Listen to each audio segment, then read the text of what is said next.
Hello, and welcome to episode 89 of Flix and 6. I'm one of your hosts, Anthony Costanzo. With me, forever and always, the man, the myth, crewman number 6, Alessandro Boyelsi. Say hello, Al. By Grabthar's hammer, I will avenge you. Yes, on this week's episode, we have a light news week, but we always have nuggets for you. We're recording a little early this week, so I didn't get to do my usual news prep on account of me going on vacation, but we're going to make a good show out of it either way.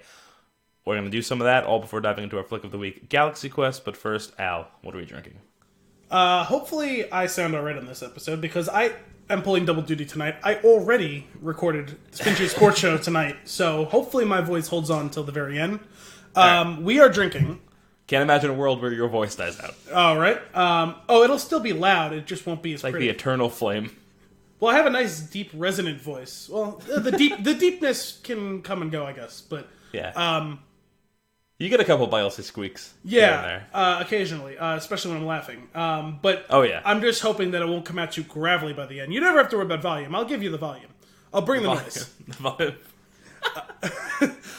Nice. So Anthony gifted me with a couple of his favorite brewery, Magnify Brewing. So this is Magnify Brewing Better Late Than Never, brewed with lactose. It's an Imperial India Pale Ale, 8.4% alcohol by volume. It came in a pint. It's craft brewed in Fairfield, New Jersey. Regrettably, there is no little story on this one, but that's okay. I figured we could do this one now because you gave me 3 or 4 of them, and I feel like we should break them up. Considering we are loaded on show beers right now. Absolutely loaded, exactly the way I like it. Because we're through the summer. This is gonna take us to Star Wars almost. I like that's when we're gonna have Han shot first, I imagine. That would make sense. Considering we did never tell me the odds when we did Solo. I like that we're finally getting Magnify on the show because we had one of my favorite breweries that's become one of your favorite breweries through the show, harkening back all the way back to episode 1, Newburgh Brewery. Then we have our combined favorite through the show, Jack's Abbey, which we did last week. And now we get your favorite that I've had 1 or 2 of, but this is now me finally getting an opportunity to have some more of them. So let's cheers and take a cheers to this one. Sip of this. Absolutely.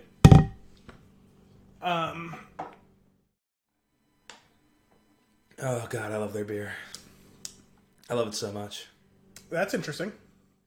Everything they make that I've had, I really, really like. And the majority of them are this, the majority of the ones that I've had, but I've also focused on them, obviously, because they're my favorites. But these, kind of hazy, juicy ones. And, man, they just have that flavor that I'm looking for. And I love them. Yeah, it's interesting because I was a little bit worried right before we got started, the whole lactose thing, because I've had, nitro, milk stout. Yeah. And the first 3 or 4 sips that I had of that, I loved it. And then the lactose just started, sitting on my tongue, and I felt like I couldn't get the taste of warm milk out of my mouth, which was really a problem for me. And it was really regrettable because at the very beginning I was like, man, this is delicious, it's creamy and smooth, and then eventually the aftertaste was just killing me. I don't think that's going to be an issue with this because it's got the IPA finish. Right. But I can get cut through it. That creamy mouthfeel is You there. get the film. Yes, but it is a nice mouthfeel to it, but the actual residual flavor that's sitting on my tongue is hop driven. It's the bitterness and it's very that coniferous style of hops, which I appreciate. It's got the hazy look, like you said, like the New England style. It's definitely strong. You could tell this would be dangerous to drink a bunch of. Oh yeah. Speaking of which, let's dive into a little story, a little anecdote. When I went to Magnify. Oh, I thought you were going to go with the little story that I just told you right before we got on there. Because both have to do with drinking too much. Fair enough. So on my birthday, Kim took me to Magnify. It was the first time I got to go to the brewery, and I loved it. I very much enjoyed everything that I had. Granted, everything that I had was in this percent range. Yeah. So this was the last one that I sampled. So I was feeling it by then, and when I went bet. up there, I bet. the stand up gentleman behind the bar. I don't know you, you don't know me, but I appreciate you, and here's why. I was in like semi talkative mode where I'm usually shy around people, but a couple of drinks and I'm okay with talking to you like very easily. So when I went up to there and I asked for the beer, and I was like, "Ooh, which one haven't I tried yet that has?" Oh, all of these had citra hops in them. All the ones that I tried had citra hops in them, and I was like, "Oh, there's one left I haven't tried yet." I was like, "Can I get the better latte than never?" And here's That's not a coffee stout, guys. no, and not only did he not correct me when he handed it to me, he said this one's the better latte. And I was like, I noticed it immediately after I said it, and I was like, yep, those words are out there. And he was already going to pour it, and I was like, well, if I correct this at any point now, it's just going to be too weird, so I'm just going to leave it. But he came in with a smile and a beer, and I was like, that's a good bartender. I appreciate that. And then I proceeded to buy like $126 worth of beer and merchandise on the way out the door. Jesus. Not sorry. It was delightful. So it sounds like you did the thing that I was describing to you off air, where you drink too much and then you wake up and realize you spent too much money. As opposed to the existential crisis I had, where I woke up and I had way too much money after your birthday banana. What have I done? What have I done? Yes, went into an absolute panic because I was like, oh, because they're all your friends and family that I was with, and I was like, oh, I don't love that I don't remember how I got all this money. Oh, that's okay. It all worked out. Oh yeah, it is for your goods and services. Yeah. So there's that. But man, do I love their beer. Rounding up this conversation on the beer. I think that the can art is cool because it's very crisp and clean. And it's bright.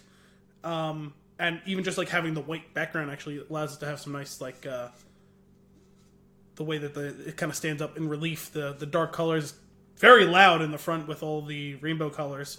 I dig. This is their pretty standard for their beer cans. It's like a white background, 3 blue stripes with a craft brewed in Fairfield, New Jersey. They have like the New Jersey logo on the right side, but then the logo is on the bottom center, and then hanging over it, clipped by the logo, is like almost like a house banner with the name of the beer on it. That's most of there are different styles inside of that house banner, but that's the part that changes, and I really like the style.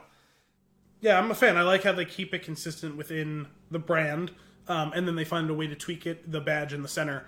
I dig it. Ladies and gentlemen, this is a 2 thumbs up.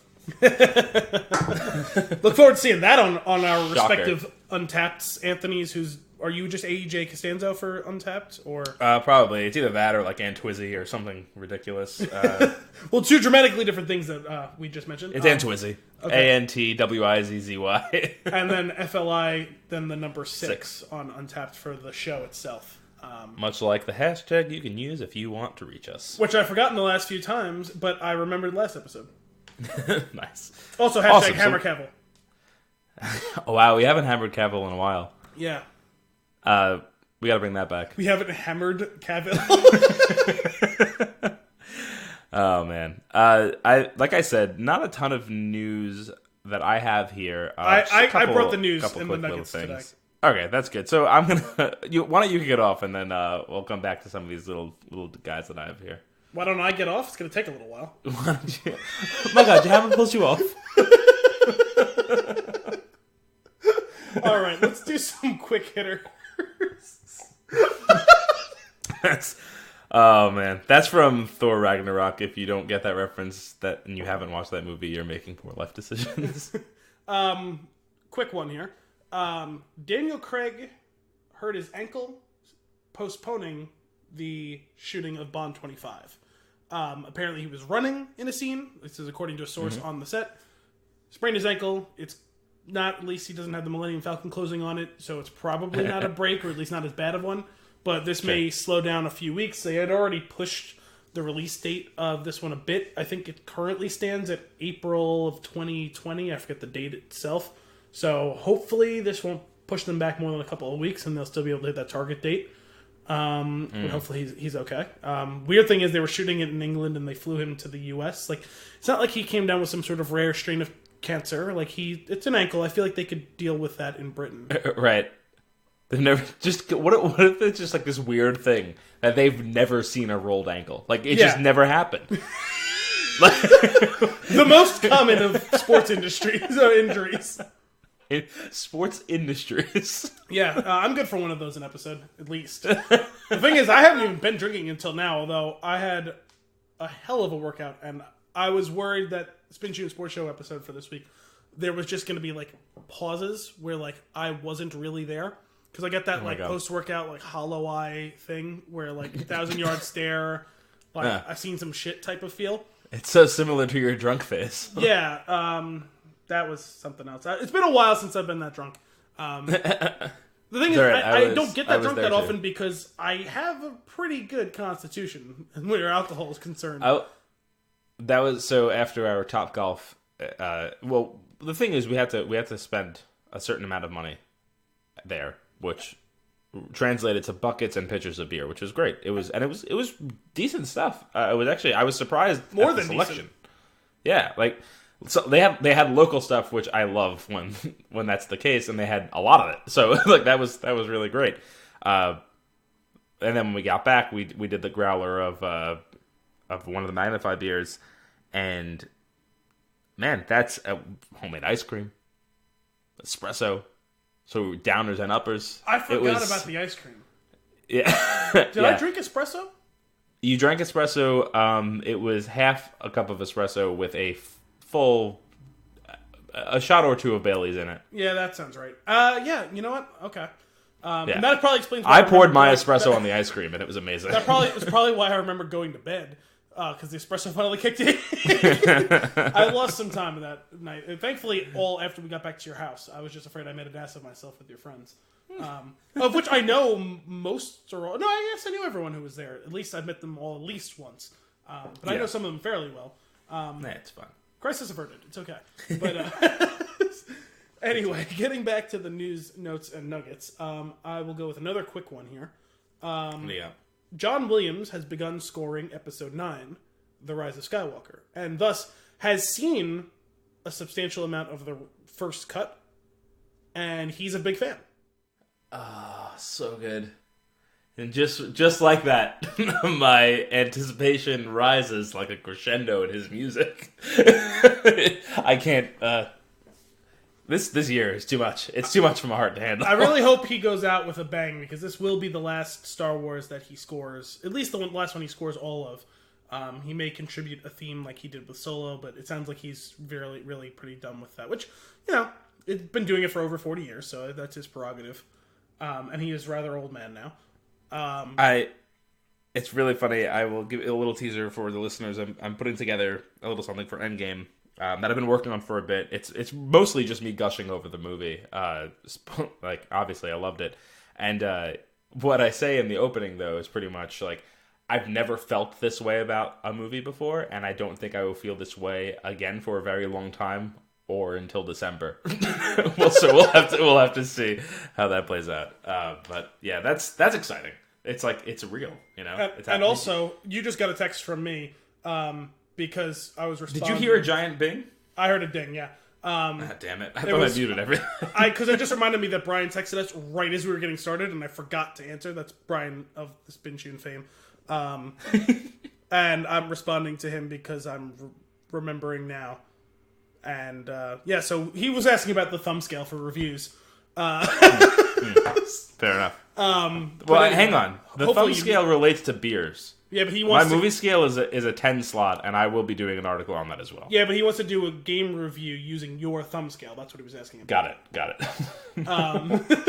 Yeah, I'm pretty excited for all that too. We had something new on the Spin Tune site this week from Shafe. This is his second piece. He did one about living life working in a cubicle, which came out pretty damn entertaining. You were a fan? Yeah, it was funny. It was a lot of the stuff is right on the nose. It's been a while since I've worked in an office. Working from home is but you've paid your dues, and I will never go back. But no, it was fun. I think mostly I'm watching The Office for the first time, and reading through that with the context was very entertaining. Yeah, there was a good Office reference in there. For sure, but that's it's fun. I'm glad that we're getting some folks writing for it, and we're getting some new content in there because it's entertaining stuff. Honestly, like our whole goal is just for a couple of chuckles. That's it. That's what we're here for. So if we can brighten your day for 8 minutes once or twice a week, then we feel like we've done our job. 8 minutes. That's pretty good. That means that out of our sometimes 2 hour runtime, if we get 8 minutes of good content, by your standards, we've succeeded. Oh, I was just talking about the written content, actually. Because we've been averaging since we added Shafe and Gary, and Brian has returned. We've been averaging 1 to 2 posts a week. Which is great. Of written content. As you know, those of you who have been with us for a while know that we've ebbed and flowed when it comes to content flowing through the site, and that's honestly just because it was the two of us, and it's a lot to do for two people, and having extra hands. It flowed for like 3 months with the three of us, and then Brian disappeared for a bit, and then the faucet was turned off fully, and now the faucet has been turned back on, and doubly so because I guess it's like 80% more because we added 2 new guys, and now we have 5. Stop trying to do math. The thing is, I'm generally pretty good at it, but this is the second time now between this and in the last show, or in the Spin Tune Sports Show episode this week. I did some poor math on that one too. It was very off the cuff, and I was playing with percentages. It gets dangerous when you play with percentages like that. There was one. Anyway, it's one of those things. With Jay, friend of the show, friend of us. I was at the birthday bash. Jay's actually very good at math, except when I'm in the room. And it's really funny. He just becomes completely math crippled. Like he just can't do it if I'm there. And I don't know why, but like he tried to split a check once and I was there and it just fell apart. Then another time where I was out of the room, he did it and came into the room and it was fine. I guess I just make him nervous. I don't know why. Fair enough. Anyway, if you haven't before, check out spintune.com for some of our written stuff. We've been having fun with it. Some of it's even been pretty good. All of it's been at least mildly entertaining. We're making the site that we want to go to. So yes, it's fun. And we hope that means you want to as well. So finishing up my Star Wars notes for the night. I also have one very brief one that I saw a couple weeks ago, but I don't think we brought up on the show. I think I meant to mention it to you. Did you see that J.J. Abrams met with George Lucas before writing Episode 9? No. That's interesting. How does that make you feel? I'm okay with it. I am too. I think that, obviously, having input from him in whatever capacity, even if it's just to bounce ideas off him, is a great idea. He's not getting a writing credit in this. None of this would have existed without him. And to be fair to him, and this is a twofold thing. One, from my own experience very recently, and from something I was listening to a few weeks ago. I mentioned, I think on the show, I definitely know I told it to you, that I'm going through a watch chronologically in the Star Wars canon from Episode 1 on with my sister, because she's seen bits of some movies, she's seen all of 1 or 2 of them. She's never really retained any of it, but she's been doing a good job of expanding horizons with all this stuff, and I've built up enough goodwill referring movies to her that she's really enjoyed that aren't things that she would have sought out on her own. So I said, listen, Episode 9 is coming out. You've seen some of them. Like she came to the theaters and saw Episode 7 with us. I don't think she ever saw 8. And she's seen bits and pieces a million times of the original trilogy, bits of the prequel trilogy. I think she actually came with us to the theaters for Episode 3 when that came out, but she was very young. Yeah. So I was like, listen, just sit down and watch them. You have 8 months to do it, because we had this conversation several weeks ago. That's 1 a month. I was like, it's almost 1 a month. Like, and we've actually done 2 of them in like 3 weeks. I was like, let's just go with it. Like, the first 2 are a little bit of a struggle, but just get an idea of it. Well, like, I'll stop and pause it and I'll explain it to you, and it'll be great. And like this way, like, you never feel lost. If you ever feel lost, just tell me. I'll pause it. I'll catch you up, and then you'll be good to go. Just get a sense for all of this, because it was a landmark in movie making, and to be able to appreciate that sort of run from start to finish, I think is important for everyone. Even if you ultimately choose to just be a very casual fan of the series, that's all fine. Or if it's, I only like the originals, or I only like the newer ones, whatever. So as I'm rewatching, we've seen episode 1 and episode 2. We're going to watch episode 3 this week, actually, I think. I have been... It's been a long time, actually, since I sat down and watched all of episode 1. Or even much of it, really. But all the other ones I've seen at least part of at least once a year, if not more. Okay. But it's been a while since I sat down and watched any substantial amount, like years since I've seen any substantial amount of episode 1. So watching episode 1 and episode 2, and episode 3 is the one that's by far my favorite of those 3. I actually think it's a pretty solid movie on its own, and that the worst sins of that movie are ones that it couldn't escape because they were built by episode 1 and 2 itself. Sure. So, looking at the arc of that trilogy, I've come to appreciate that the big picture outline view of those movies is actually very strong. It's a credit to George Lucas. That if you look at just the big picture beats of the idea of this quietly, Senator Palpatine is truly the Sith Lord who is manipulating all this stuff, a rise of the Sith for the first time in 1,000 years, and all of the machinations and how incredibly intelligent he must have been to have these plans and built-in redundancies, and how powerful he was to be able to hide all of this and manipulate the chessboard without anyone seeing. And even the little pieces of how these things went on, from a plot perspective, a lot of it is fairly strong. It's the dialogue and acting that is a big problem. So from the perspective of George Lucas writing these on his own, because he had someone with him, especially for episodes 5 and 6, Lawrence Kasdan, who's a tremendous screenwriter, to curb his worst impulses, and not just curb his worst impulses, but contribute his own strong content in and of its own. There's a great synergy, even though they had different directors for all 3 of the original trilogy and all that. The dialogue, while at times was a little bit corny and cheesy, mostly it's quite strong, especially for taking the time that it was. Whereas the dialogue really suffers in the prequel trilogy, even though I think the big picture beats are really quite strong. So I just like credit where it's due, and let's just look at things like, honestly, like as much as they're largely become a travesty, like all of the scenes between Hayden Christensen and Natalie Portman, outside of the first time where they meet, where admittedly that's super cringy and awkward in episode 2 I'm talking about. It actually plays for a solid laugh, like intentionally. The problem is I laugh at it, and those laughs are unintentional going forward, and some of it is so very bad. I hate sand. I slaughtered them like animals. Like, I'm laughing when he's talking about having become a mass murderer. It gets everywhere. Yeah, all of that stuff is bad. Sure. But there's still some really great lines in there too, but the sum of its parts is much less than each of the parts individually, right?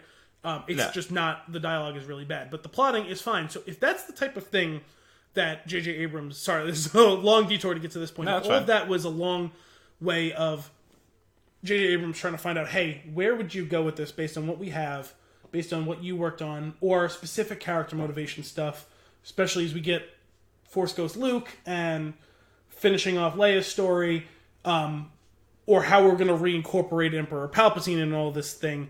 What are we going to do that won't betray those things and what we've set up for now 10, this is the 11th movie that we're doing, 9 titled episodes of the saga. I'm totally fine with that, because those are the type of things that Lucas' strong point was. And I was reading something today, actually. There's a snippet from, I don't even see what the book was, because I saw it embedded as a snapshot of a page that someone was reading some book about the making of the original Star Wars trilogy. And it was showing a roundtable discussion between George Lucas, Lawrence Kasdan, one of the other writers or producers, and someone else who was, I don't know if he was interviewing them. I think it was someone who was interviewing them. Okay. And they were talking about the moment at the end of episode 5 when Darth Vader cuts off Luke's hand falls, and the lightsaber falls. He says he's lost his laser sword. And he says, yes. He goes, is it weird that I asked? He goes, no. George Lucas says, no, it's fine. That's a question that people are going to have. And he's going to come back in the next movie, and he'll have a new sword. But I kind of made the choice that we don't need to have a whole scene about how he got a new sword and how to make the sword. One line implicitly should do it, where you've constructed a new lightsaber, right? Right. That should answer the question. And Lawrence Kasdan says, yeah, that all makes sense internally in a way that will signify that it's a different one. Is how about we use a different color? oh, that's a great point. Having that sort of influence on Lucas allowed, and then it comes back full circle where he says something along the lines of, it's important that we do find some way to show how he has the sword when it gets to the point with Jabba, and we're going to have R2-D2, and like someone else pitched the idea of R2-D2 being the one to give it back to him, that he goes in blind and he gets it back. And like having that collaborative effect was very important to Lucas, where he can do the big picture, the important stuff, the story, but he needs someone to handle the nitty-gritty details. That's everything though. You can't do something this big on your own, and that's so if you're J.J. Abrams and you have access to the man who made this, and you have access to pick his brain, and you don't do it, you're failing. Yes. And like he's not bigger than this, and he doesn't presume to be bigger than this, and that's why he's so good. Yep. And also, they brought on another writer too. He's co-writing with Chris Terrio, for better or worse. There is another person for him to bounce ideas off of. It's for better. On top of even the Lucasfilm story group in and of itself, having someone in the room to without doing it. Yeah, with the exactly. If you're doing it by yourself, you're doing it in the vacuum. If you're doing it in the vacuum, you're not considering the audience. You're not considering the fan base. You also need someone that's also not going to be a yes man. Yeah. And so I think at this point, Lucas doesn't have a stake as much in the outcome, except for any passion that he still has behind it. So, which I'm sure he still has, because he keeps showing up. Sure. He showed up at the site of them shooting The Mandalorian. Sure, but if he still wants to be involved to some small degree, to some degree, but he doesn't have any sort of he made his money, right? There's no longer a financial thing to it, and that's gonna make that's great. He's a great person for him to leverage his opinions and get his touch a base on it and being like, does this feel right? Like, is this the place? And honestly, I'm not saying that he doesn't necessarily also have to take his advice, right? It's just that it's there. It's just that he can consume some of this outside information, especially from the creator. That's going to translate to what we get in December. It's going to be.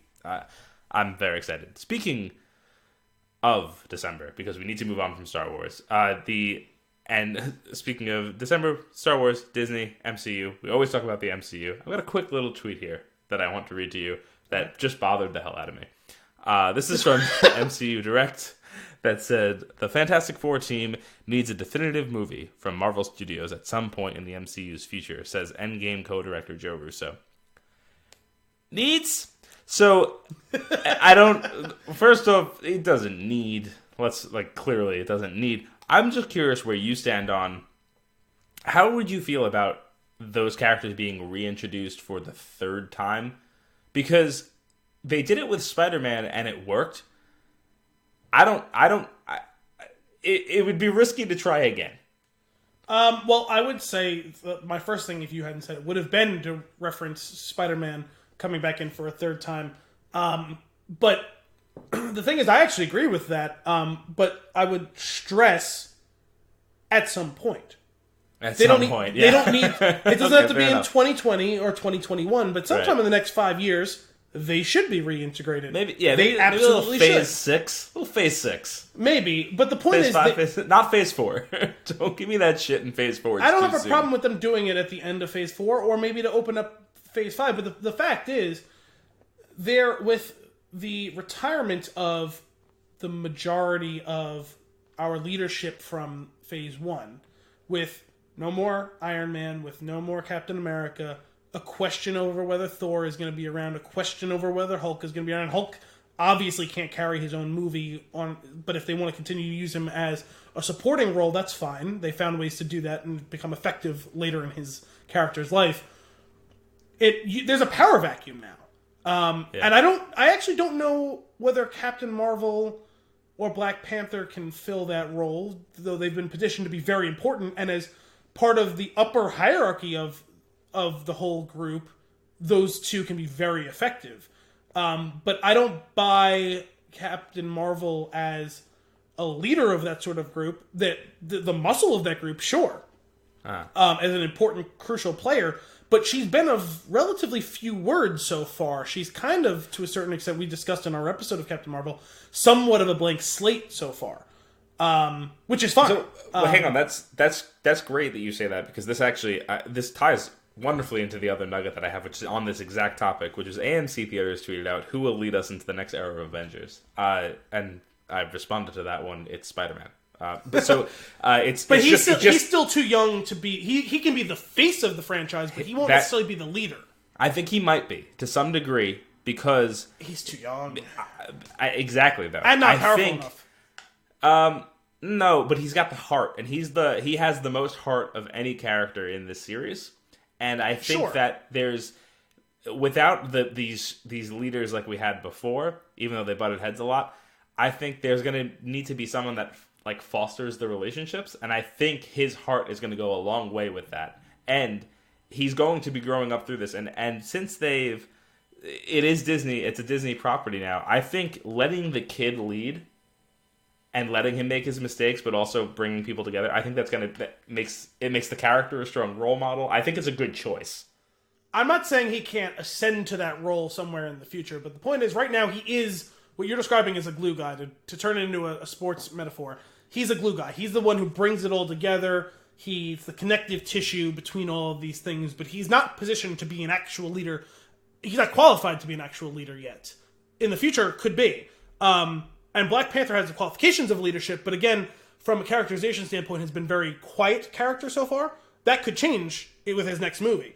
Doctor Strange has always been that sort of guy, and has at times shouldered that burden now. The burden of responsibility, if not of actual leadership. But he would be the most immediate person positioned to be the quote-unquote leader of the team. But eventually, you need the Fantastic Four. They are typically amongst the center of those sorts of plays. From my limited knowledge of the comics, you need them for ultimate leadership. And with the way they're heading with the Eternals, and with Guardians continuing to take greater prominence and all that sort of stuff, the Fantastic Four always have a connection to the cosmic and the interstellar of all of this. So I think that they ultimately will need to be integrated sometime in the next, I'll call it 5 years. Even if you're saying somewhere between year 3 and 5, but if they break, if things fall apart to some degree, right? Like if they need someone to tie it back up together, a strong team could do that. And having 4 folks that are already working well together, that are able to work well with others, that could be a cool way to tie it up. But that might actually like point in the direction of my decision that my idea that it's Spider-Man too, because I think that he would try if nobody else is doing it, and I think that he would do his best, and he probably wouldn't do great, but he would be the one doing it. And I'm sure he would rise to the occasion to the best of his ability. I just don't think that his ability is best suited to that role. Which would make for a great story. It could. A great Spider-Man story specifically, but they could tie that in as the overarching theme of a phase of this universe.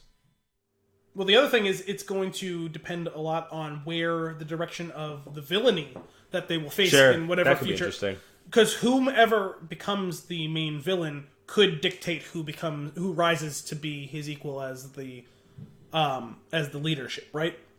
Mm-hmm. Thanos positioned himself in such a way that Tony Stark had to be the biggest leader, or when it wasn't him, it was between him and Captain America. Those two guys had the qualifications for leadership, literally, and from a perspective of their experiences with trying to protect the U.S. and then Earth in general with the whole Ultron initiative, those two rose up to take that, whereas someone like Thor really should have been, but it just wasn't what he was qualified to do. Right. Yeah, that is interesting. Thor was out of his realm. Yes.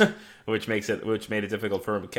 Iron Man, while he started to, he never fully played well with others, and Captain America was always too right. He was too right. He was always right, and that just sometimes like that wouldn't work for a team, like, because he was always like on the side of justice, and it just didn't jive with everyone, which is funny because like theoretically he's best posed to be like the leader, the one that's going to make the good decisions, but it does backfire. The thing is, if you wanted to take based on the template we had for these movies, where Tony was the big picture thinker, Captain America was the heart and soul guy who picked up the slack when he needed to, and Thor/Hulk was the muscle, you have that template built off the current roster of Doctor Strange would be the Tony Stark role, and Spider-Man would be the Captain America role, and Captain Marvel would be the Thor/Hulk role.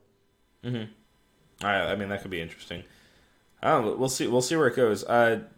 Doctor Strange, not the best leader, but he's great to shoulder, like you said, like he shoulders the burden of everything. But he literally is. He's decided, or as his role as the Sorcerer Supreme, he is supposed to guard time and space. Right. Right. He's got a lot to do. He's got things going on. He needs to delegate. From what I know of the character from the comics, when that movie was coming out, I did a little bit of a dive to find out what he was. From the best that I can tell, he was an absolutely essential, crucial, central part of the formation and execution of the Avengers initiatives in the past, going back to the 60s when the character was introduced. And thus concludes our Marvel ramblings for this week's episode. Moving on, one quick thing. This is just a little nugget. This is a little taste, and I just want to hear what your thoughts are. It doesn't matter whether or not the story is true. Go ahead. I'll get into whether or not I want it to be. But I want to hear it. I read a thing that about the Wachowskis working on a fourth Matrix movie, and it's multiple times been debunked and brought back up. It's a very weird, stupid thing. I completely forgot you texted me about that the other day. I didn't get a chance to look into it. Regardless of the content, regardless of the questions that may be hinting towards it or like not, because it's the internet. How do you feel about a fourth Matrix movie? I think that whatever some of the flaws of 2 and 3 were, overall, the self-contained arc, the narrative and character arc of the trilogy stands alone and doesn't need to be expounded upon any further. And that it would struggle to find... I'm 100% with you. I would think you would struggle to find a compelling way to tell that story. Now, if anyone was going to find a compelling way, it would be the creators. Sure. They're not far enough removed for it to be an issue. And the two of them still have the creative spark, as best I can tell. Cloud Atlas came out in 2012, 2013, and it's breathtaking vision. And I really enjoyed, despite some of its lowering of the bar from a narrative perspective, its character study and its thematic and visual stuff that they did with Sense8 on Netflix was incredible. Mm-hmm. But if we see a cash cow in the Matrix that we need to revive, the way that you could do it in an interesting way is to find a way towards the beginning or before or internal to the trilogy. There was a story that you could tell elsewhere, not hinging on Neo, the way that like Star Wars is doing the Star Wars stories. Sure. If you could find a way to do something prequel like that leading up to all of that, there could be something interesting in that realm, but creating a true sequel to the trilogy just doesn't make a lot of sense to me. Because I feel like you're going to be retreading the same ground. It's one of those things where I'm not normally one to be like, another one's coming out. Ugh, I don't generally roll my eyes at that. Now I know that twice this episode already I've been on the opposing side of that, where I don't really want another Fantastic Four, but that's just because I never really cared for them that much, and I don't. Whatever. That's that regardless. But this is one of those things where I'm with you. I don't. And sure, if they have an idea, maybe they had unfinished business. Maybe they had like a hint of an idea that they could have always explored but didn't. And like you said, if it's the original creators, that's the best bet of it being something worthwhile. That being said, I know people have their issues with 2 and 3. I like the series. I'm not going to pretend that I don't. I love the series, and you are correct, and it's a whole story though. It started and it ended, and hinting at more can cheapen that, and you can actually ruin it by adding on to it. Because if you the Terminator ruined Terminator by adding a third movie and fourth and 17th. And I'm glad that they're doing this third thing where I actually kind of like, okay, let's scrap this. Because you can always just say, like, they can come out with a statement and be like, everything that happened after 2, never mind. Like, you could say that, but it doesn't mean anything. But if you go and you make another movie to branch the timeline and be like, no, it's 1, 2, and this movie, like, that other stuff really is garbage, they could fix it. Like, I don't want them to get into that situation.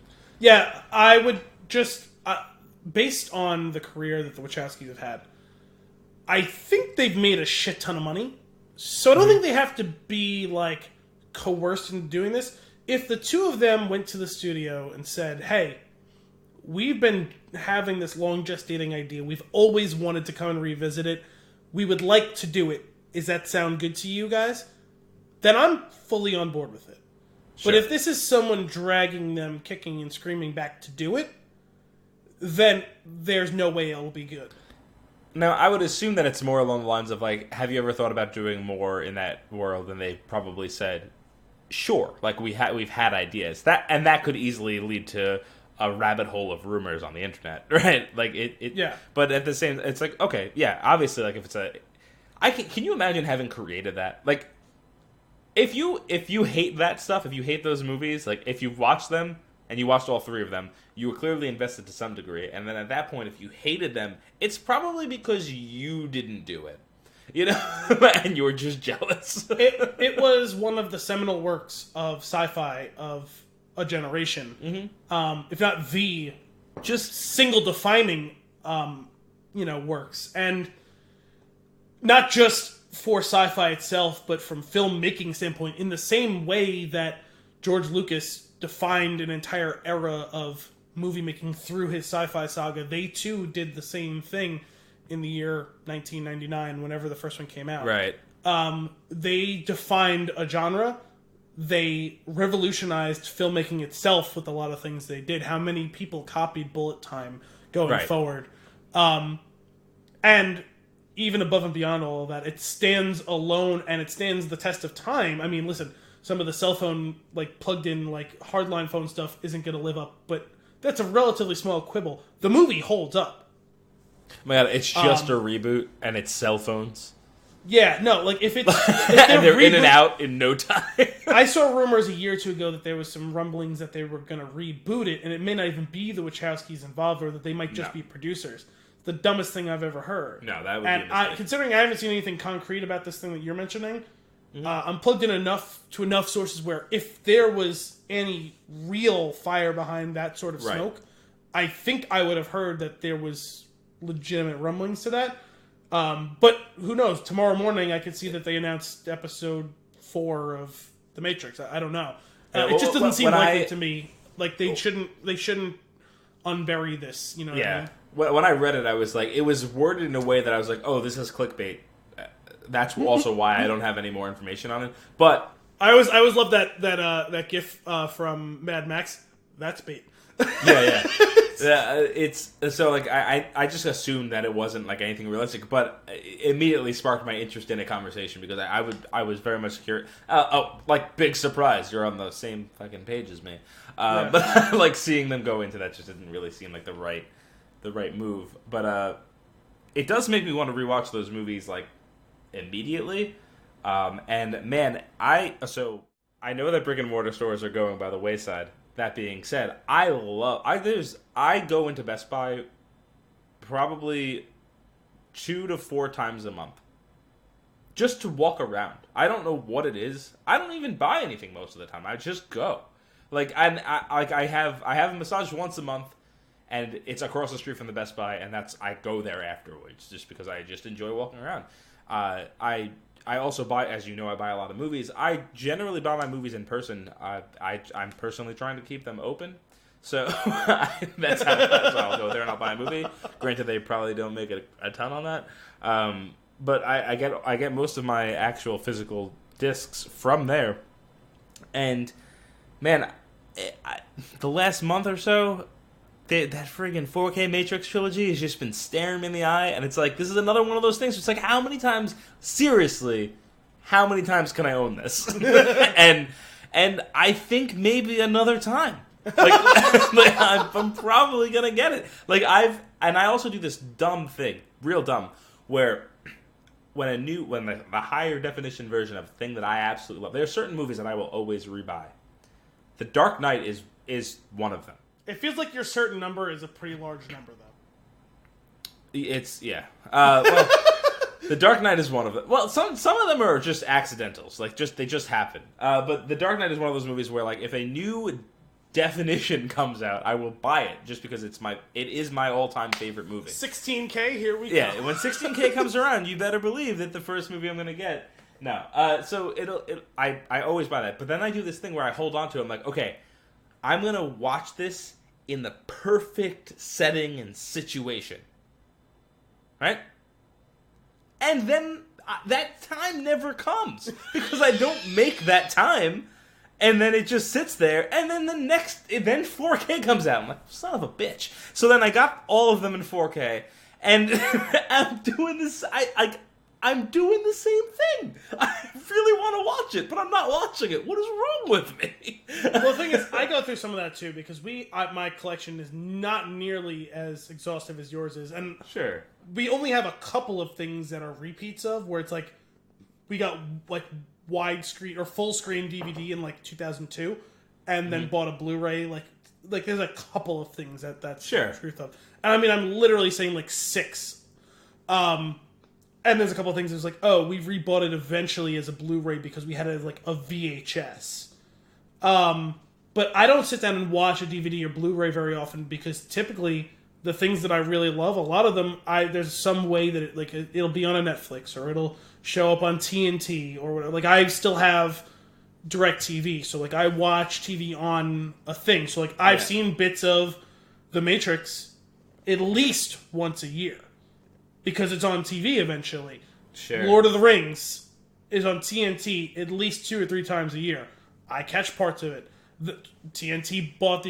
Turner bought the exclusive rights to broadcast the Star Wars movies. So Star Wars Day came around and they played the entire series from episode 1 through episode 7? Probably 7, yeah. So I don't think 8's been on broadcast yet. They played all of it across that Saturday and Sunday. I caught bits of each one during the course of that weekend. You remember that was a big deal? For the first time on broadcast television. Like I'll be honest. At that point, I was a movie collector, so I was just like, all right. I'll be honest. Those type of things are still kind of cool to me. Like when I see a commercial on TNT saying first ever broadcast of The Last Jedi. It's really dumb. Yeah, I know. I'm 100% with you. I think it was with commercials. I could be wrong. It could be. I think it's a John Mulaney thing. It could be somebody else, and I apologize if it's not John Mulaney. But somebody in a stand-up was talking about this exact thing. He's like, where in the throwaway joke was like, she doesn't get me all the time. She doesn't get that I'm watching a movie on TV that I already own. And it is. I was hysterical because that's just a. I watched 45 minutes of The Departed the other day on TV just because it's on and because I love that goddamn movie. Like I don't care. You know what the crazy thing is? I don't even think I own that movie. I love that movie. It's in my top 3 favorite movies. Sure, but I know it's always going to be on AMC eventually. Crazy. So I'll watch it. It's crazy talk. That's craziness to me. We should probably move on from this. Moving on. What do you got? Okay. Do you want to tackle Game of Thrones impressions at all? Sure. Because we've been doing it weekly on the Spin Tune Sports Show, but all of our audience doesn't listen to that. We hope you do, but we didn't get a ton, you and me, talking about it. I don't know. Do you want to just avoid spoilers altogether? Well, by the time we're still going to release this on Thursday or Friday, right? So, no, by then, people should have hopefully caught up. The finale will be 2 days after that. You're here for the Thrones thing. We're doing the Thrones thing. What we've seen from this season so far. We're including the penultimate episode now. Yep. Okay, cool.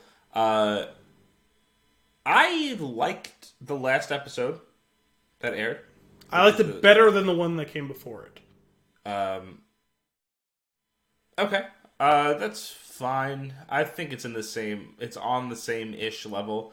No, it is better. It's better.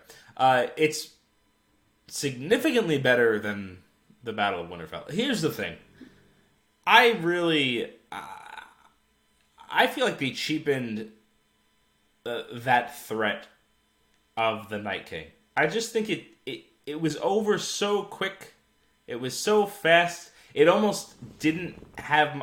a lot of people died that didn't matter so much. Like, a lot of off-screen armor. Well, big numbers. We did a lot of math. That's what happened in that episode. What I had said at that point, and I don't remember if I said it to you specifically, but I said it to a couple of people, is, guys, there was still 3 more episodes. More people are going to die. And I was right. More people have died, including quite important ones. Mm-hmm.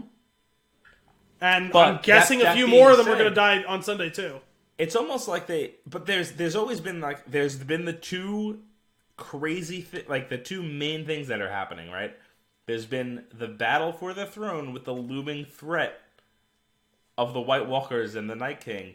And to see all that just end so abruptly, without any, in my opinion, unless there was not a real impact on the story. Yeah. They kind of just were like, okay, well, now that we're here and we need to finish it up, the other thing's more interesting, and we don't really know how to end this. That's what it felt like to me. It's been suffering since the books have not been finished. Yep. And that probably has a lot to do with he didn't finish the book yet, because I don't know what his writing process is, but I imagine that he's not very good at translating that information. The problem is, I think he got to the point where it got too big. That's fair. To do anymore. And I can understand, because this is the most... I mean, from the perspective of scope, this blows anything I'm aware of out of the water. It blows Harry Potter, Lord of the Rings, whatever. From the written page, the scope of where the Song of Ice and Fire is going is by far the biggest scope I've ever seen. Yeah, and that's totally fair, and it is a huge undertaking. And yeah, with the number of fans that have jumped on board, I'm very open about this. I didn't read the books. I actually tried, and it didn't really grasp. I didn't get it. I couldn't get into it. It wasn't for me. Really? I will probably try again now that I've been more into reading. The first 3 books are incredible. Like I said, I will give it. You know what? I'll give it another go, and we'll talk about it at that point. But that being said, I loved the show. I still do enjoy the show. I think the last episode was very good. It's just, honestly, that battle for Winterfell really just kind of took the wind out of my sails. See, the thing is, as much as I had problems with that episode, it actually wasn't as offensive to me as last week's episode was. The one after the Battle of Winterfell. I don't remember the title, because they're not telling you the title till after you've seen the episode, which is a struggle to me. I get why they've been hiding it, but by the time I sit down to watch the episode, I want to know what it's called. Mm-hmm. And I'm not finding it out until after it's over, so I'm not retaining the information. I thought that the episode of the Battle of Winterfell was called the Battle of Winterfell. 6 days later, I found out it was called The Long Night.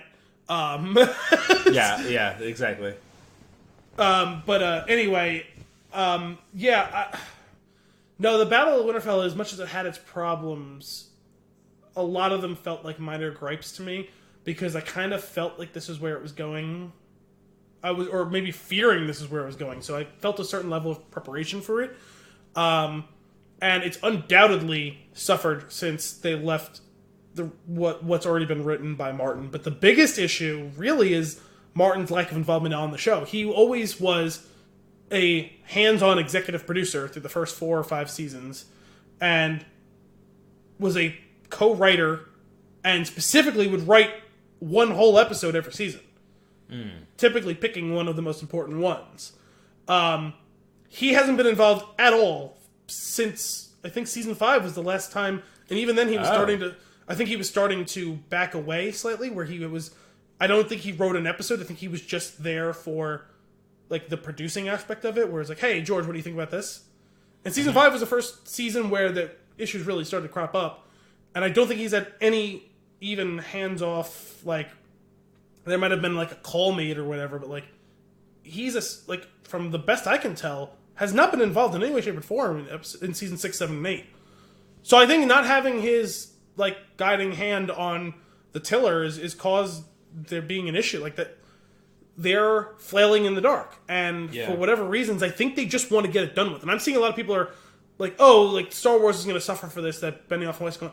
No, I think that they bit off more than they could chew, and like they took the training wheels off with Martin leaving, and they crashed the bike. Like, you know what I mean? Like, I think they realize they're crashing it, and they're just trying to get off the bike at this point. You know what I mean? Like, I think that makes a lot of sense. It does make me wonder: is that like it doesn't like I don't think they're having fun make anymore. A ton of sense to me that the season, like, why is the season 6 episodes? Why? When they announced it was going to be 13 episodes across the last 2 seasons, I assumed that HBO said, "Hey, we're giving you X amount of dollars. It's a huge amount of dollars. We might be able to squeeze a few more extra if you need. You tell us how many episodes you can make with that amount of money, and that'll be what it is." It doesn't sound like that's the case now. Like, based on what I've been hearing in the past 2 weeks, it sounds like Benioff and Weiss chose this. So I wonder if they're just tired of the wild ride and they just want to get off. I'm going to be honest with you. If you listen to those interviews afterwards, they do not seem interested the way that they used to be. I don't think they're having fun anymore. I think they want to. I think it's just got in the same way that Martin is struggling with it getting too big. I think it got too big for them, and I think that there's been a really big power vacuum with Martin no longer involved. I think that, and there's another pet theory I was working on the last couple of days. It really solidified with me watching the end of Cersei's arc. I wonder if some of the actors and actresses were really fighting them, like they wanted to get out of it. You know what I mean? Because she didn't do fucking anything this season. Her whole last episode could have been shot in one day. She didn't do anything, but I did think her acting was tremendous. No, I'm not saying she mailed in the performance. What I'm saying is I wonder if, and I don't think it's just her, but she's just the most important of the people that I've noticed this issue with. I wonder if her and some of the other actors and actresses just decided, like, hey, I'm signed on contractually that I have to work a minimum of, let's call it 15 days. I'll be there for 15 days. Everybody but Jamie seems tired. Yeah, a lot of it. But the thing is, like Varys didn't speak for 3 episodes. He was on screen occasionally, but didn't say a word until the 4th episode. Right. Like, Cersei, her entire final episode, all of it was just her looking out of the balcony until the very end. Mm-hmm.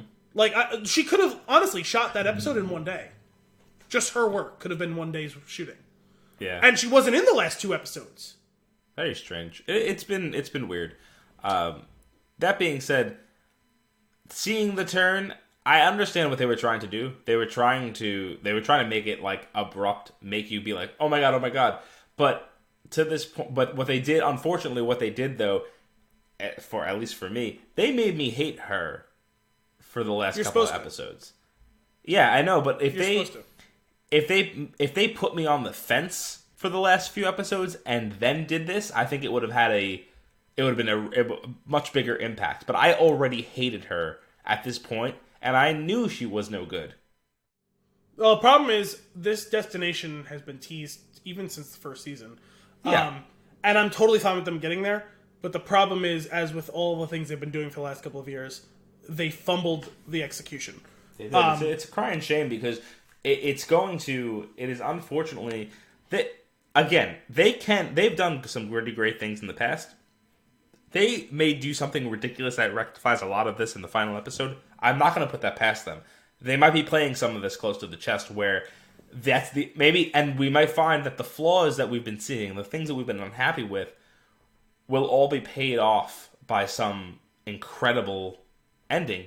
It definitely won't all be paid off. I can follow your train of thought, though. Yes. It could be. I personally don't think it will be. And the unfortunate thing to that is, if it's not, it does. We're talking about this just before with the Matrix. You can ruin what came before by how you end it. Sure, and they are actually not ruining, but lessening. Yeah. But the one thing I'll say is actually to call back to a different thing we discussed in this episode. What I've been trying to do now, since the cracks are really showing up, is take each episode and look at it on the merits of just the episode. So from that perspective, if I looked at this through the lens that I was mentioning with Revenge of the Sith, where episode 1 and 2 are done. Those, we can't change the past. That's set in concrete. How do we build on that from the future? This episode stands up better than the week before because taking those things as gospel, we can't fix what happened before this. They did the best they could with this episode. So that's why I thought it was a stronger, and also on top of that, visually, this was a beautiful episode. They did an incredible job with shooting a lot of this. Like, the cinematography was incredible, and even some of the pairing musically, but there's some gorgeous, horrifying shots. There's some really great lighting. It's not a thing that I would normally point out. But well, after watching the Battle of Winterfell, the lighting becomes more and more important. That's kind of but, yeah, my biggest issue with the Dany thing is that I figured that this is where they were heading. And I'm okay with that. That's the destination they reached. But there was a real flaw in how they chose to execute it. And I've read some versions of this where it was more detailed, and that's all great. Like Deadspin did one. It was a really good, in-depth version of it. But it was about 12 hours after I had mentioned it. It was right when we were done watching it. I said it to Dominic, my brother Dominic. And then the next day, someone wrote up this whole thing. But basically, my issue was if you found some way to fuse the end of episode 4 and the beginning of episode 5, such that Rhaegal was still alive and dies by Euron's crossbow, big crossbow, at the outset of the Siege of King's Landing, and that's what is the final straw and causes her to snap, and she goes off and does her whole thing. Totally on board. I'm totally on board with what's going on. Well, but having all of that happen, sit and wait, and even I can even buy a little bit the idea of the isolation after watching Jon's friends celebrate with him, where she's isolated and is like, oh shit, I have no friends, right? And then the next episode, she loses Rhaegal, she loses Missandei, she's forced to kill Varys, she's physically isolated herself, she's not thinking her best because she's not eating or drinking anything.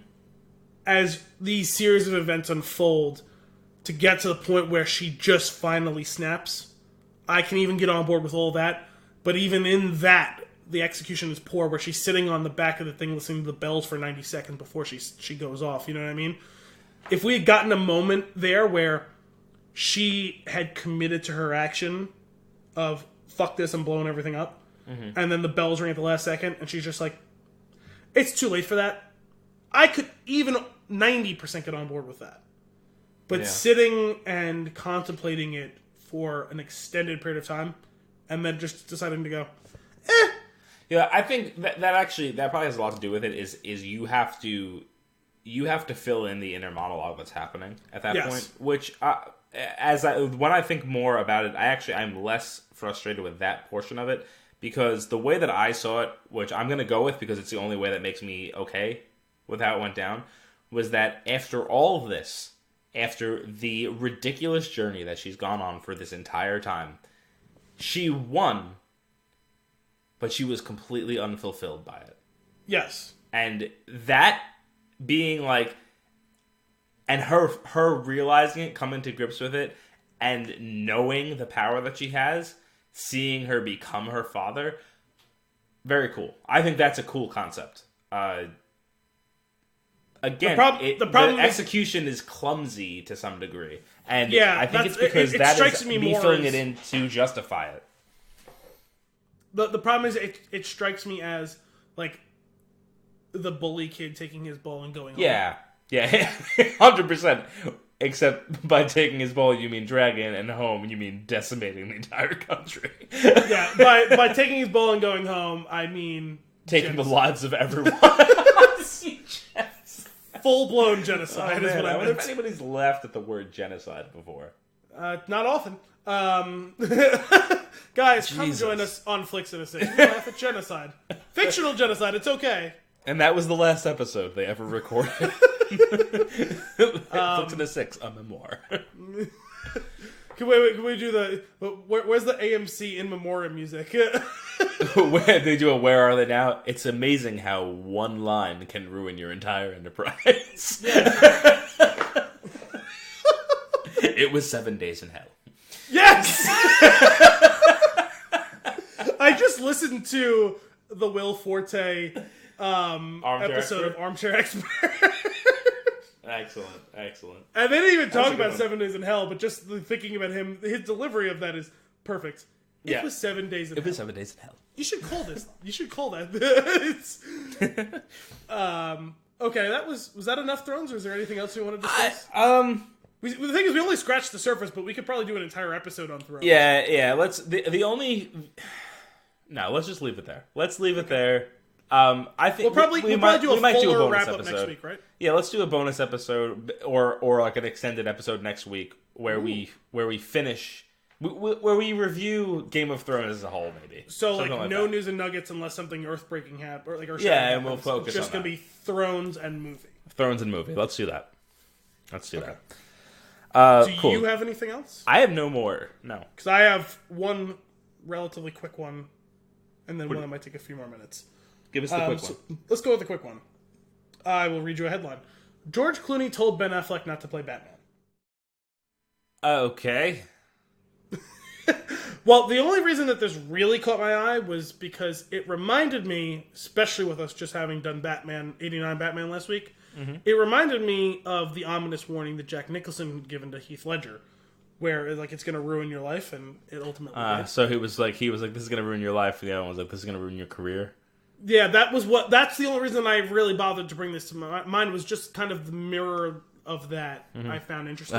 The whole Batman Joker mirroring thing. This is real. It's so meta. Yeah, right? Like, even when you pull yourself out of the source material, it's still got it. For sure. So I will just... this was an interview with the Hollywood Reporters. The Holiday Reporter. The Hollywood Reporters. On this week's chatter. Sports Institutions. Industries. Podcast. When asked if Clooney talked to Affleck about potentially playing Batman in Dawn of Justice while working together on Argo, Clooney said, I actually did talk to him about it. I said, don't do it. It was only from my experience. He did great, though. Earlier, he was asked about his involvement in Joel Schumacher's Batman and Robin and how he's learned from its failures and how his status as a prominent actor meant he held more responsibility than he previously had. I was being held responsible for Batman and Robin, said Clooney. Arnold Schwarzenegger was paid something like $25 million for that, which is like 20 times more than I was paid for it. And, we never even worked together. We worked together for one day, but I took all the heat. Now, fair deal, I was playing Batman, and I wasn't good in it, and it wasn't a good film. But what I learned from that failure was I had to rethink how I was working. Because now I wasn't just an actor getting a role, I was being held responsible for the film for the film itself. He had said it had a major influence on him, ultimately changing his career. On this subject, he said, up until Batman and Robin, I was an actor only concerned with finding work. After the failure of that film, creatively, I understood that I needed to take control of the films I made, not just the role. My next 3 films were Out of Sight, Three Kings, and Oh Brother, Where Art Thou? I found that interesting, though, considering the problems with it, that a former Batman told a future Batman, don't be Batman. Right. And it's funny because they are the bizarre world, like, mirror images of each other, right? Because Nicholson did a great job in what's largely enjoyed version of that movie and version of that character, and told possibly the one true representation of Batman movies and the one true representation of that character, told him to steer clear of it because of what it'll do to you. Yeah. And conversely, we have the worst Batman in the worst Batman movie, telling the future Batman, don't do it, it's going to ruin this whole thing for you. And both of them were prophetic, and both of them paid out. That's very bizarre that both those conversations happened. That's the only reason we've crushed the Affleck Batman movies more for the movie itself than the Affleck portrayal of them. But just that whole concept of the one of them telling the other not to do it, and the unfortunate impact it'll have on their future. One being much more serious than the other, obviously. But I just found that parallel to be interesting. Well, my unpopular opinion here will be George Clooney is not... Well, unpopular, but it's I don't know. If, George Clooney is not the problem with those movies. It's the director. And that's the same situation with the current Batman situation. Sure. It's unfortunate they were brought down, but yeah, like if you have to point at a figurehead of the film, it's the title character. I would say that Clooney wasn't the problem, but he definitely wasn't part of the solution either. Sure. But yeah, okay, fair enough. Like relatively speaking, Affleck did a better job in the role than. Oh yeah, I know you don't care for him. I know a lot of people didn't. I did think that I liked him as Batman. No, I can objectively say he did a better job than Clooney. I still wouldn't rank him very highly. I still didn't love the performance, but he hit a lot of the beats fairly well. And some of the issues with even that portrayal of the character came down to writing and direction. How do you stack him against Kilmer? I would probably take Kilmer ahead of him. Yeah. But I also just like that movie better. That's fair. And also, I mean, think it's a fantastic movie. that one also had the good sense to keep him more on the sidelines than it did Ben Affleck. For whatever reason, the more time you spend with Batman / Bruce Wayne, the worse it tends to be. That's true. That's true because it's supposed to shrouded in mystery and being in the shadows. He's the least interesting part of his own story. Yeah, it is true, and I kind of dig it. I love what he stands for. I love what he can do. I love that we don't get too much of him in the best stories of him. Yeah. I mean, probably the only outlier to that theory is Batman Begins. That I can think of. Because Dark Knight keeps him on the sideline in favor of Joker and everything else is going on. And it works perfectly. And The Dark Knight Rises probably spends too much time with Bruce Wayne and Batman. And that movie suffers some. Yeah. Batman Begins is a true blue origin story of him. Sticks with him a lot, and it works. Yeah, that is the exception that proves the rule. Well, okay. That's more Bruce Wayne than Batman. But I view them, obviously, for obvious reasons, as two sides of the same coin. The point is, they spend so much time with him on screen, and it works. But I think it's the exception that proves the rule. I think that Keaton's fleeting appearances in the movie in 89 Batman, both as Batman and Bruce Wayne, are a credit to the movie. Not that he doesn't do a good job, but that the character doesn't need any more than we got of him. Right. And just so The Dark Knight. And conversely, we spent too much time with him in The Dark Knight Rises, and that movie suffers some. We spent too much time with Batman in The Dark Knight Rises. Batman / Bruce Wayne. Batman. I think it's the Batman aspect of it. I think you spend too much time with Batman, and it ruins the appeal. It ruins that could be it too, mystery. because that could be it too. But I would say even Batman Forever, as flawed as that movie can be, there's also a lot of good in it. And we spend very little time with Batman. We spend a decent bit of time with Val Kilmer, but not a ton. And so overall, it's a lower worst. He's the worst Bruce Wayne. Maybe he might. I can't remember if he's a worse Bruce Wayne than George Clooney. I think he played that. True. I think he played that version of Bruce Wayne really good. It's a question of whether you like that version of Bruce Wayne. That's fair. That's fair. But yeah, you can't put bats on the screen too much. The psychological torment and struggle that Bruce Wayne is going through makes him an appealing character to watch. Yes. But when he's putting that aside as Batman, you need to take it in small doses, and that's when it's... Except for the friggin' Arkham games, which are just amazing. Like, they're so good. But it makes sense why it works better in a game, because you are Batman. Right. I'm Batman. Yeah. Anyway, moving on from that, I have one final thing. What do you got? Veep series finale was this Sunday after Game of Thrones. It was an excellent palate cleanser to Game of Thrones. I know you have not watched any of the show. No, not yet. I know that you have put it on your to-do list somewhere because you enjoyed the death of Stalin. Oh my god. So good.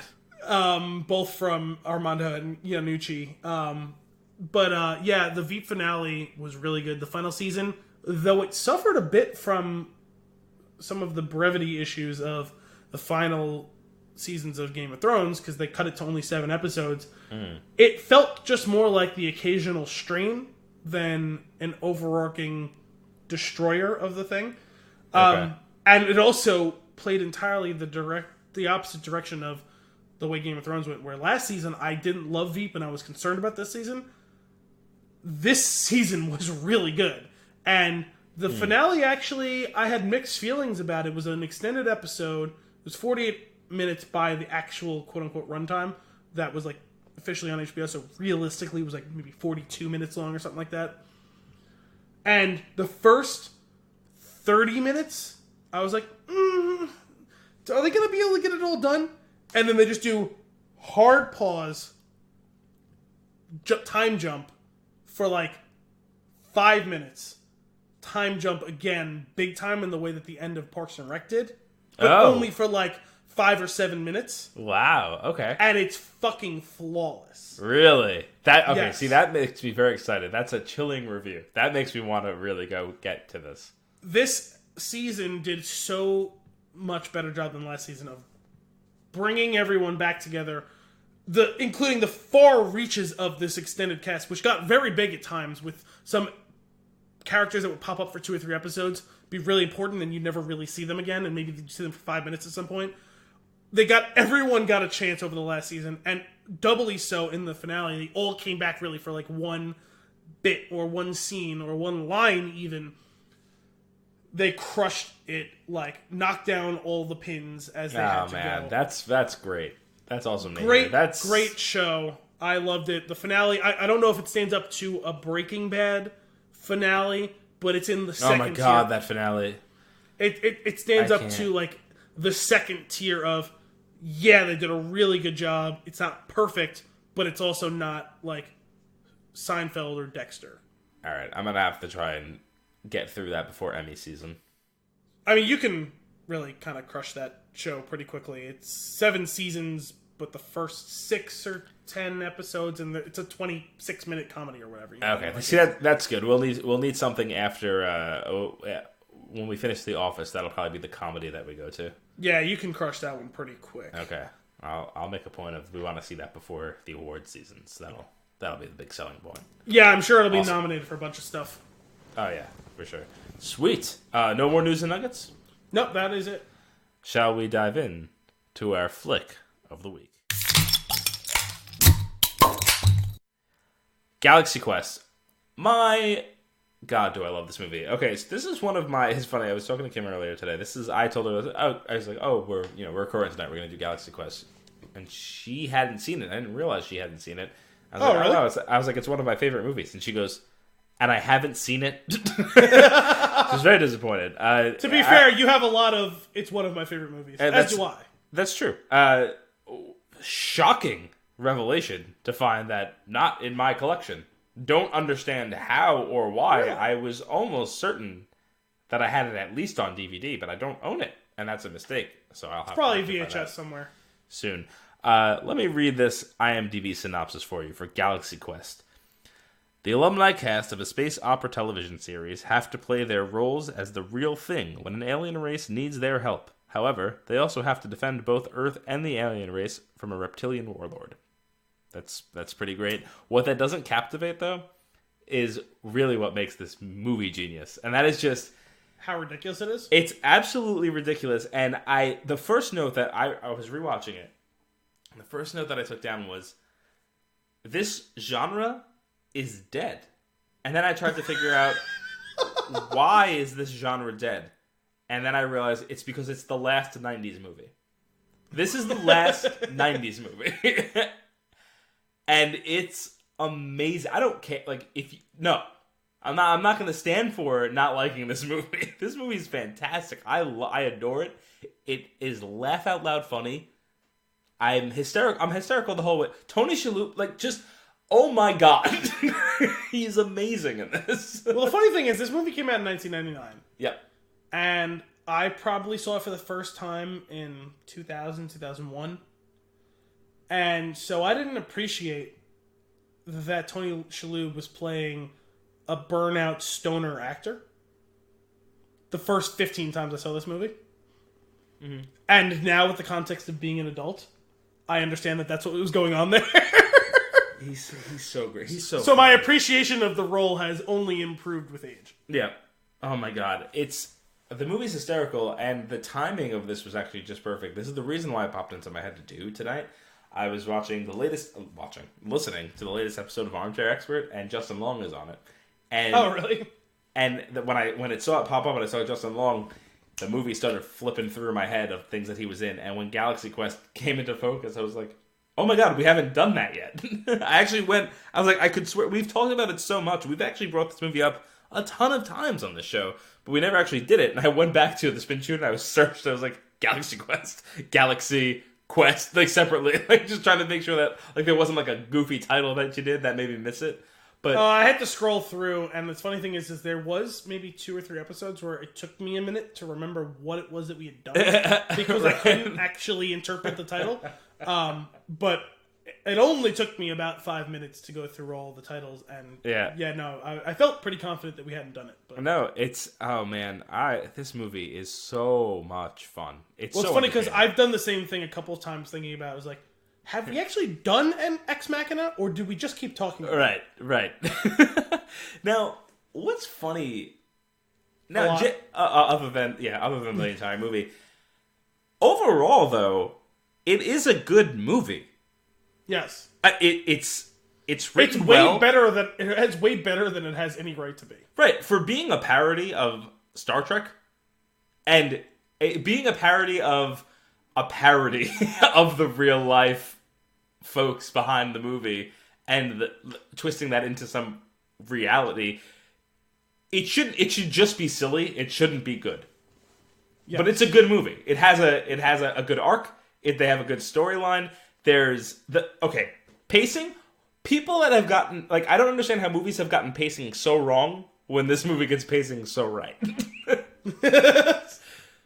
It's just beat after beat. It's just perfect. It's so much fun. It's entertaining. You're always engaged. I was writing notes frantically while I was watching the movie, and most of it was quotes, just because the quotes are unreal. The funny thing is when you consider the time period that this came out in, and the types of movies that would be closest in relation to it. The thing is, I don't really know if it may honestly stand alone in genre, because the closest thing you could consider is something like the Hot Shots movies, the Naked Gun movies, the Scary movies. Yeah. Where these parodies of an established thing but those things are all vignettes of multiple different movies, whereas this parody's just one genre. Or you know what? Actually, sorry, there is one thing that are more closer towards that time period: the Mel Brooks movies. Okay, that's a good point.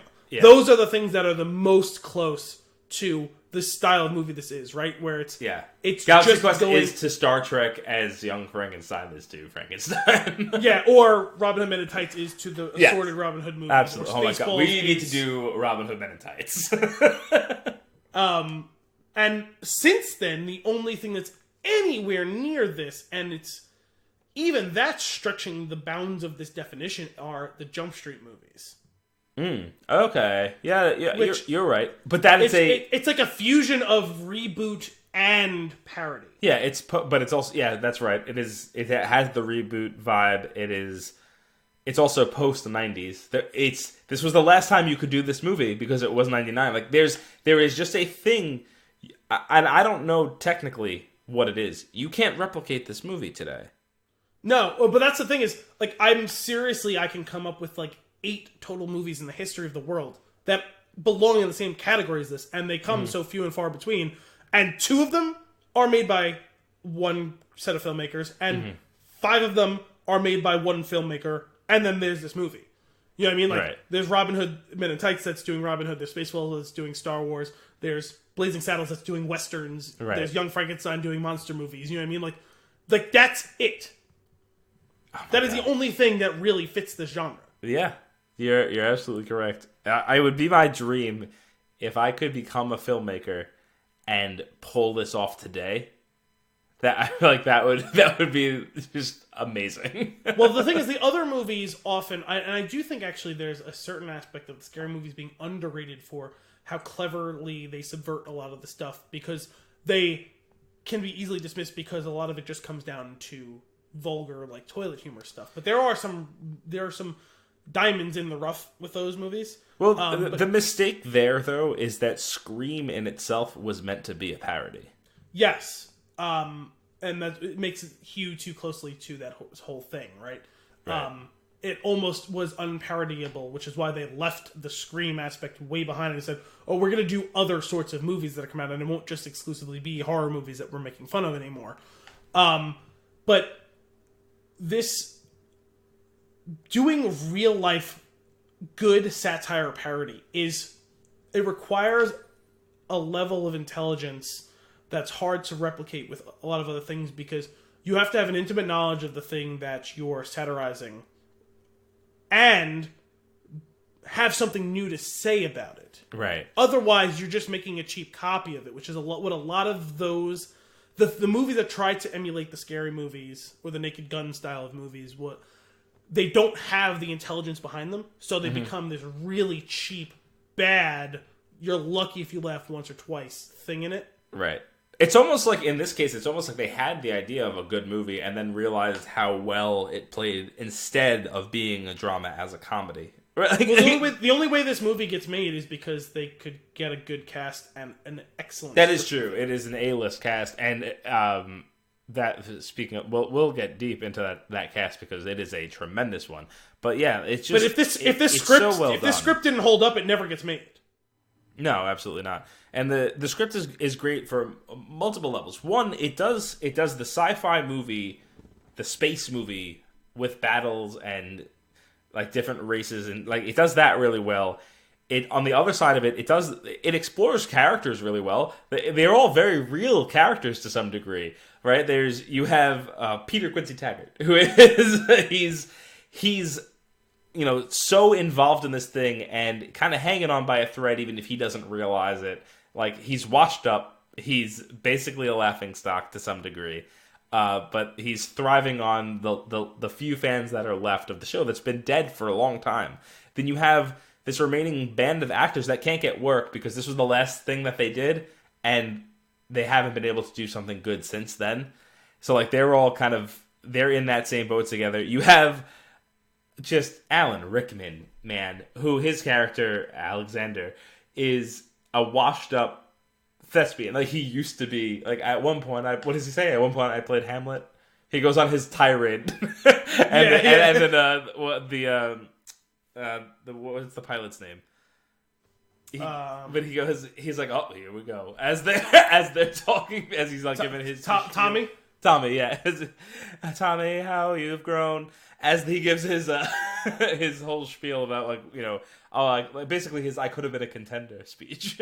You know what I mean? Which is amazing. And it dawned on me in that moment, and he's like, just his complete sour personality in this movie. And I know he's done this character, like he's done that sour character throughout his career. Does this propel him to be Snape? Like, it's right there.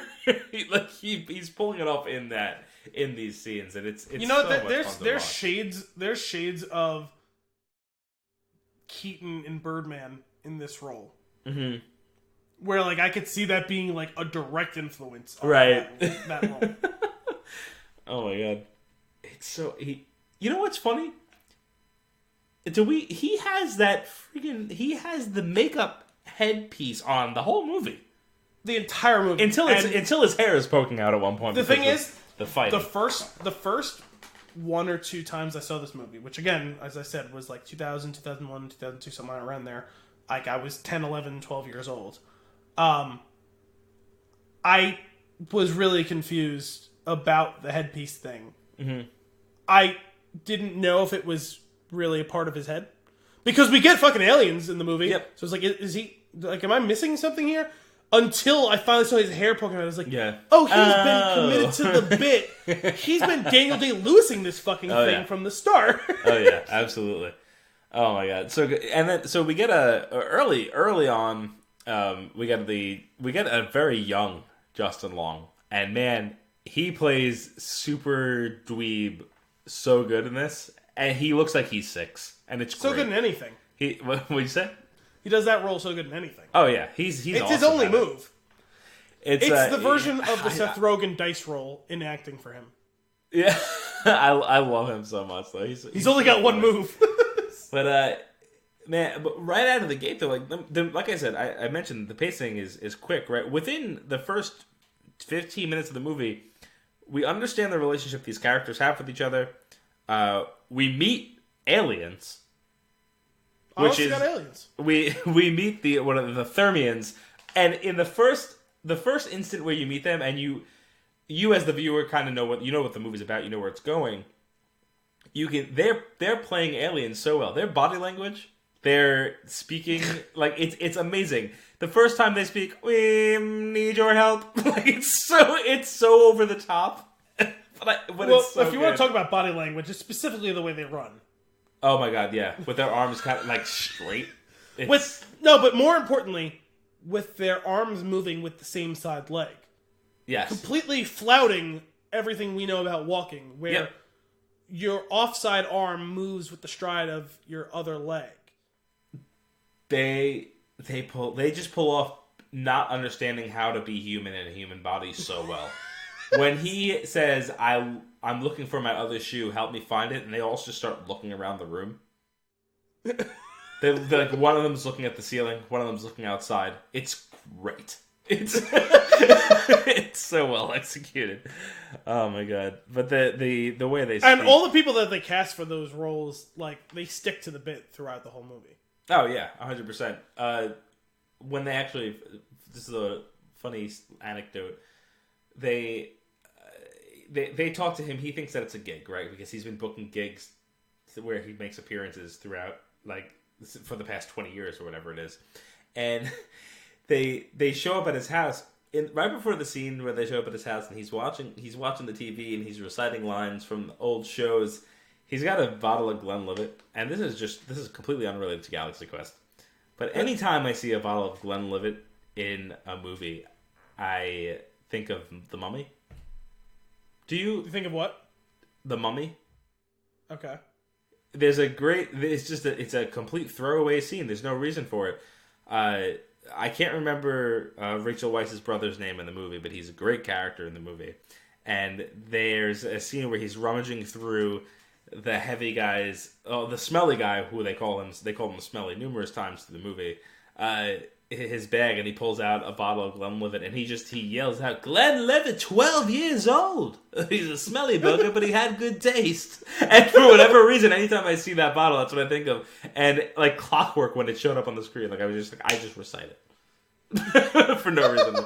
But so anyway, he passes out on the floor, and you see the aliens bent over sideways, knocking on the window because they're supposed to pick him up in a limousine, and they do.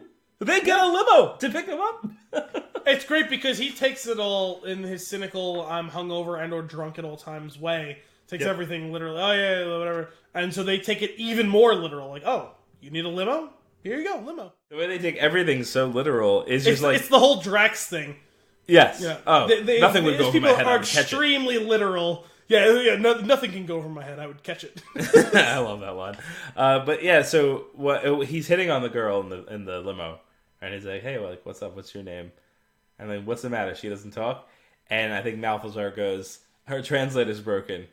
And I'm gonna try to. She goes. He looks at her, and she tries to speak, and she goes.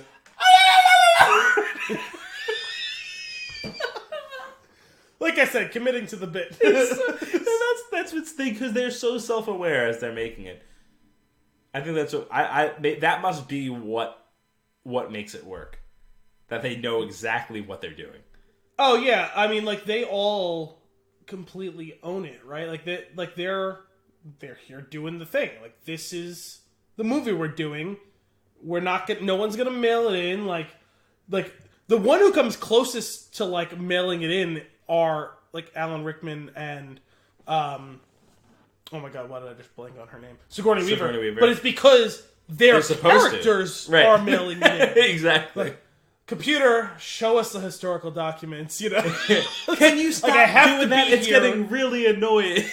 Yeah. It's the one thing that I get to do, and I'm going to do it the best that I can. I love it. You know what? They also do. Yeah, you're absolutely right. Like they're phoning it in because their characters are supposed to be phoning it in. Yes. And man, they all play it all so well. There's a lot of fun little slapstick stuff that goes on too, and in clever ways. Like when Taggart's on the ship, or Peter, whatever you want to call him, he's got multiple names in the movie. When Tim Allen's on the ship, and in like the first time he's on the ship, the amount of time that he goes, and the amount of time that the audience knows but he doesn't, that he's on a spaceship, and the way that they drag that out, they cut it off just before it gets to be too much. And they do it, again, pacing, execution, it's all perfectly done. It's so much, yeah. It's great. When he's sitting in the chair, and he's, his shirt's untucked, he looks like a slob, he's got his sunglasses on, he's checking his watch while they're being threatened by this alien creature looks great on the screen. Yeah. It looks so realistic or whatever, like... Fire both cannons, do this, do that, and then he gets up and he goes to walk out, and he goes, but Cyrus, what if he survives? Oh, but I gave him both cannons, he'll be fine. And then he walks off the ship. It's so great. What's amazing is that's when he finds out. He finally finds out that it's real when he goes back, and he transports back through that, like, slime goop teleportation thing. Yeah. And when he's fully in trying to explain to his crew to get... Guys, I went to space. And how do you explain one of these? And he holds up the communicator, and then they all grab their fake communicator from the show and hold it up. Oh my goodness. So fun. When from then, they group them all together. They all go on they go in the pod, and obviously crewman number 6 goes with them because he's in the room. And Sam Rockwell, man, my God, is he fantastic in this movie. Peter. Mm-hmm. Quincy. Tag. Yeah, Guy. Just call me Guy. Crewman number 6. He goes with them when they all get transported to the ship, and they're all in utter shock. And the aliens come in to the room to greet them on the ship. They've just traveled through space, don't think it's a real thing. Traveled through space, land on the ship. These aliens come in looking like octopus, right? Like have these giant squid-like creatures, and they're like making all sorts of crazy noises and trying. What they're trying to do is hand them their equipment. But they can't because they're all the characters are frozen because they're freaking out, and then they transform into their more human-like appearances to make the others more comfortable. They're all still in shock, but Sam Rockwell gives this incredible scream. Yes, it's 20 seconds too late, which makes the delivery right on time. Yeah, his screams and Tommy's screams throughout the course of the movie. Yep, are kind of like the metronome by which he paced throughout the movie. Like one or the other of them is screaming high pitched, whatever. Like absolutely. And then when Tony Shalhoub comes in and he lands in the ship after traveling at like light speed through space into the ship. De-gels, and he goes, that was a hell of a thing. And he's just ready to go. Yeah, that's what I'm saying. Like, I didn't realize like the hallmarks of like, oh, like he's just like high and like doing his thing all the time. Like, like, hey guys, we're down here and this and that. And, like the guys had an idea about the Omega-13. Like, like yeah, the guys are telling me it's pretty bad. The ship's falling apart as things are exploding and characters are flying across screen behind him. Yes. And then what about when they figure? I forget what it is that they figure out, but he goes, "Guys, you did it again. Great job. Come on, group hug." He's amazing. Who's the best character? I'm going to give you 3 options to choose from. Okay. Is it crewman number 6, Tony Shalhoub, who I can't think of his name in the actual movie, Fred Kwan? Is it crewman number 6, Fred, or Balthazar? Quellic?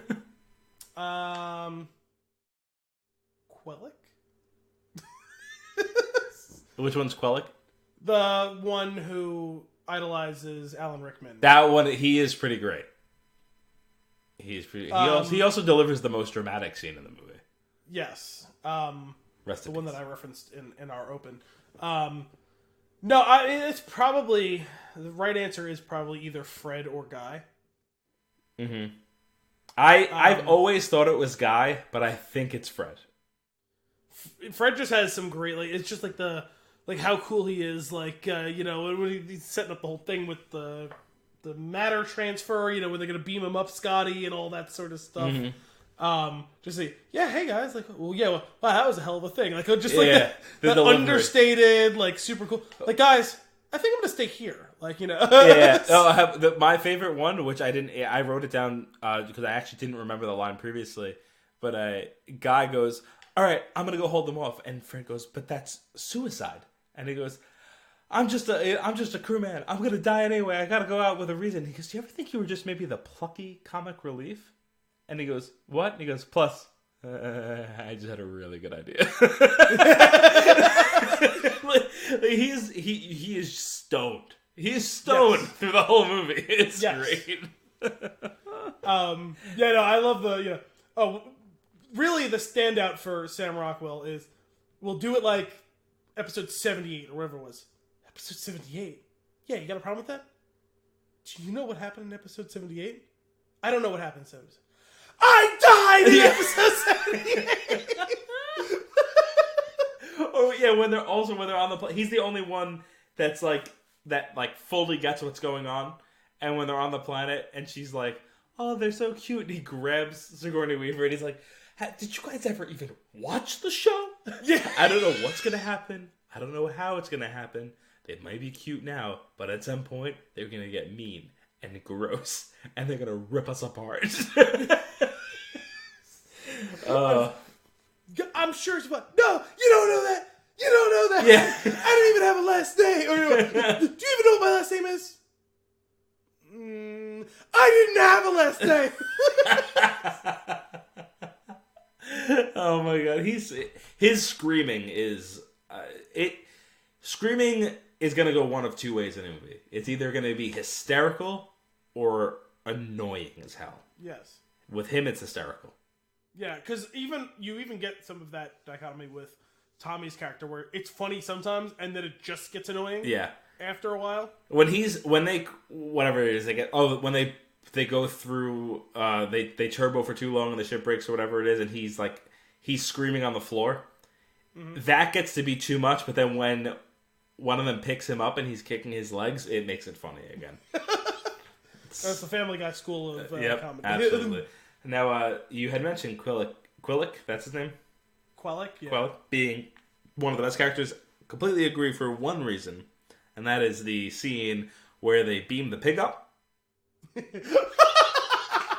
When they're what happened up there? I hear squealing. Nothing. Everything's fine. It's inside out. Did you say it's inside out? And it exploded. And now it exploded. Oh my goodness! It's very clever. Oh my god! What about when they're all the characters being taken away by I was gonna say Sauron. That's not his name. What's the bad guy's name? Saris.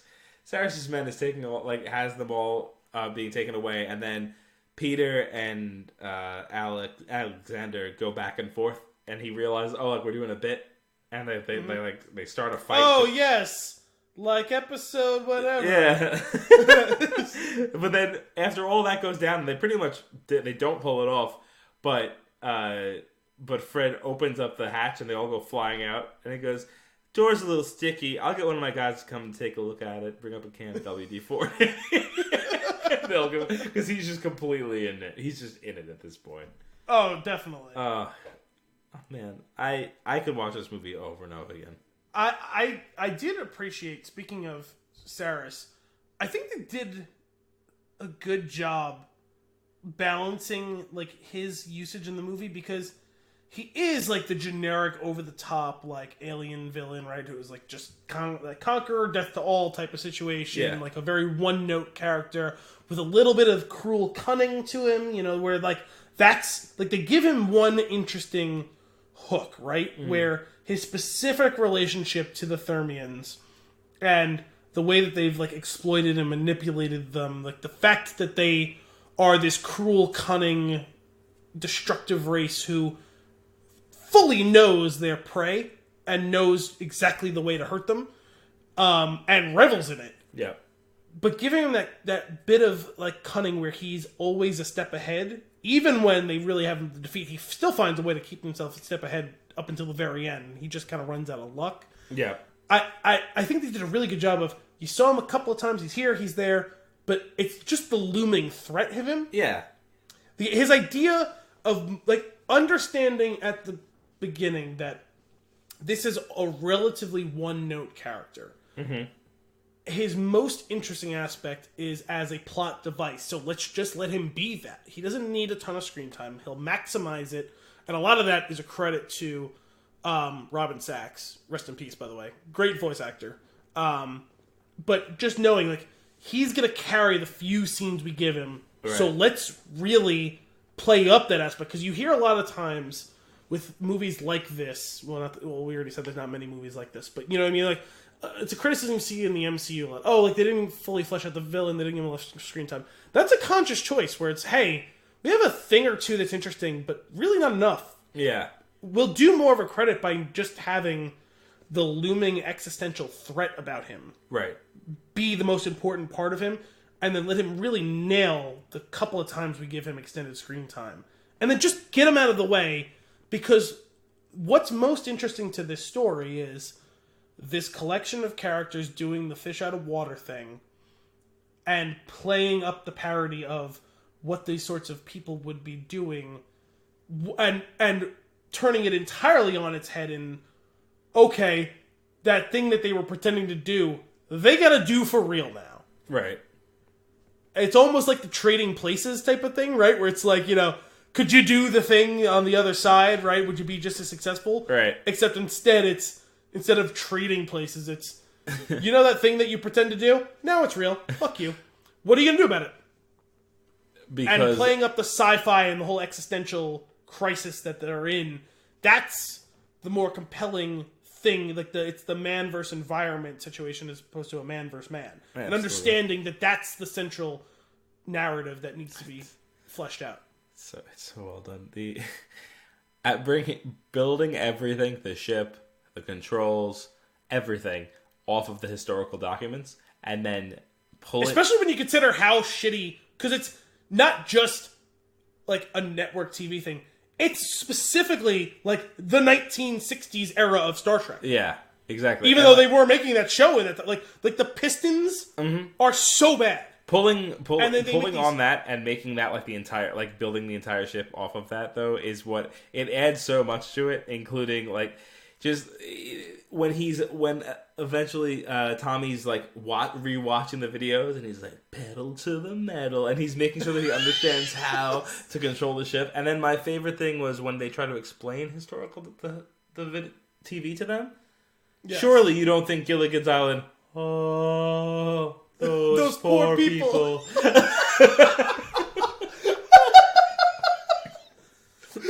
That's one of those committing to the bit lines that's like, wow, like you so have your finger on the, like, you so know what you're trying to pull off here. Like, they have it.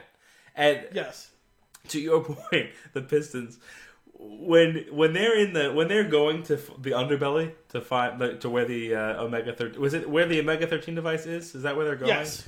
And yes. They're going through the chompers, and they finally get through of it. And Gwen, she's freaking out. Sigourney Weaver's like she's just like, this television show is poorly written. Like, she's just like, she doesn't know what else to say. She's so mad in that scene. And then when the two of them finally push the button, again, committing to the bit, they push the button and nothing happens, and it stops at 1 second left. And of course they're like, what the hell? And Peter's like, right, on the show it always stops at 1 second. Yeah. That's again, they so good. Or how about while they're on the spaceship and Justin Long's character is guiding them through it, and then he has to go take out the trash.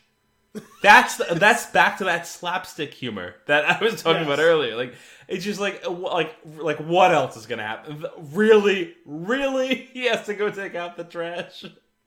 And it's even like a bit of a meta joke to the Murphy's Law like aspect of like TV or movie writing. Like, what's the worst possible thing that could happen now? The worst possible thing that could happen right now is the guy who's walking you through it, he's just gonna walk away for a completely unimportant reason as he's screaming to his mom. I don't think you understand the gravity of the situation right now. And then also, like, fully developing that character and kind of grounded in it, I could relate to him. And when he's going out and he's got all the fireworks. Hey, where are you going? Me and a couple of friends. We gotta go out to the wherever. We have to guide in the ship. It's coming in real hot. We have to use the fireworks. All right, we'll be back by 8. And then he leaves, and the father looks to the mother, and she goes, "At least he's out of the house." It's a great line. Now, we've pretty much run through the whole movie, but there's just one thing that I want to loop back on, and that was when they went to the planet to get the beryllium sphere. Yes. On the way there, Guy starts freaking out in the ship, and he's like, "I don't want to go, man. I don't want to go." He's like, "You've been begging us to come this whole time." Like, what? When they finally get down to the planet and like everything goes down. Well, actually, one more aside here. When they're looking at those little aliens, do you think those are the miners? Yeah, of course. They got to be like 3 years old. Miners, not miners. What? Well, and that's like going back to what we said about it being cleverly written. Like, they found out a way, the layers of what's going on in the story of we're doing a direct, straight parody of Star Trek, while at the same time actually self-parodying itself. Yep. Internally, like the structure of the movie itself. It's like the Inception staircase that like walks around and then still comes back on it. So I don't understand the mental gymnastics it takes to be able to do that. I do not have the mind. I do not have the capacity to do that sort of thing. But I'm able to see it and appreciate it. Absolutely. I have to imagine that you write and rewrite, right? Like, you write the story and then rewrite segments to fill in those silly pieces. The other option in my head would be like you write the sketch, like the sketch comedy that's going to happen within it, and then tie it together. But I have to imagine that they went the other way with it, simply because, again, the pacing, the way the story flows, the fact that it's a cohesive story start to finish, it feels like they wrote the story and peppered in the other stuff. I can't imagine doing all of that at once.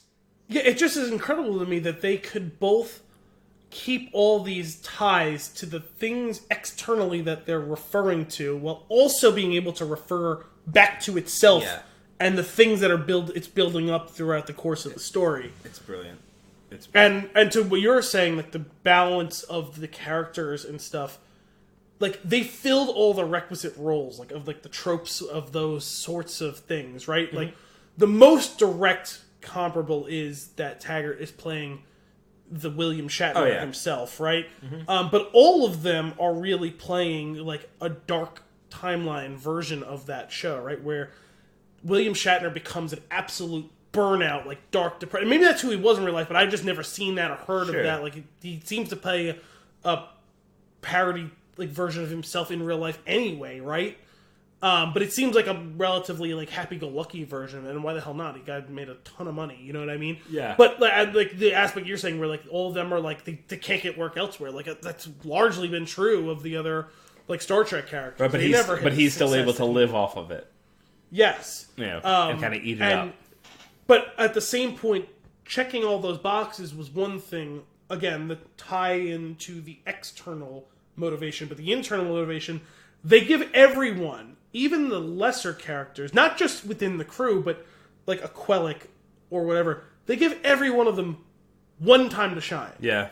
Everyone gets their one moment, right? Tommy figures out how to fly the ship. Alex gets his opportunity by Grabthar's hammer, I'll avenge you, as he runs down and beats the ever-loving shit out of that guy. Yeah. Quellic gets that moment, even though we've only just met, I've always viewed you as a father. Yeah. Mathazar gets a few, Taggart gets a few, things. Guy, gets his final moment he gets his slapstick comedy moments a couple times, and then he gets his moment to shine where he's becomes the action hero he never thought he could be, right? Gwen gets her historical documents. No. Like, she gets, like, everyone, like, she also has, like, a couple of, like, quiet moments where she carries it. She gets, like, that 1 or 2 rants that she gets, right? I think for me with her, though, we were joking about the historical documents thing, though, committing to it and being like, okay, this is my job, I'm going to do it, and I'm going to do it well. Like, that was actually, yes. I actually thought that was pretty great. Yes. Everyone gets one. You know what I mean? Like, everyone gets their moment to shine where it's like, it justifies having spent any time with them, why they might not have tightened the group of the cast members, right? Where there's, 5 or 6 of them, they could have been 3, you know what I mean? Sure. 7, there were 7 of them, they could have done it with, like, 3 or 4 of them, you know what I mean? Right, like, right. And Mathazar somehow manages to play both the comedic relief and the straight man. How?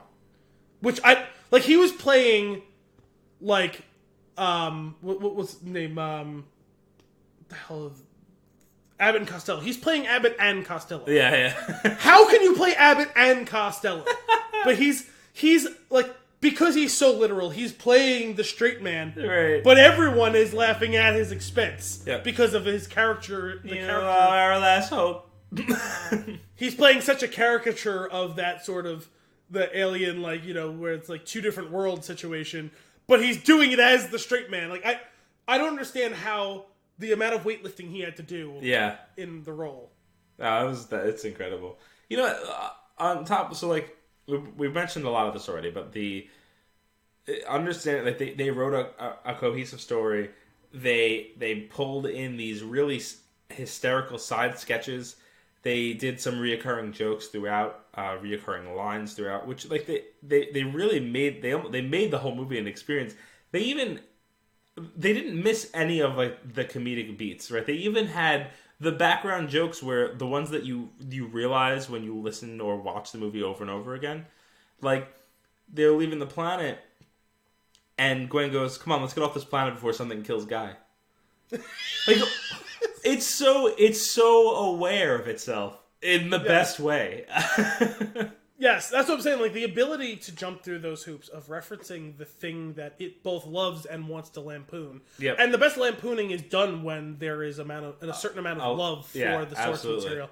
Yep. But then also being able to self-reference and self-parody itself.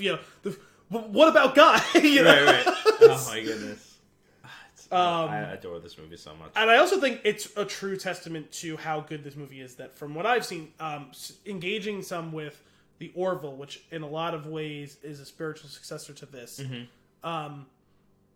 It's incredible. I didn't realize that within the Star Trek community that's still alive and well 50 plus years later, this movie has been semi-officially canonized in the Star Trek universe to the best that I was able to see. What do you mean? Because of how the Star Trek movies and TV show have played with time and space so often, this has been given, like, unofficial sanction as a part of the Star Trek canon as an alternate timeline, essentially. What? That's it's so amazing. Because it so lovingly lampoons the thing that it's referencing, right? Yeah, it's almost like the holiday special being canonized. Well, no. It's actually as different from that as anything could be from any other thing. Well, no. You know how, like, green and red are completely direct opposites of each other? Well, this movie and that movie are the direct opposites of each other. The only common factor is that they're movies, just like the only common factor between green and red is that they're both colors. Mm-hmm.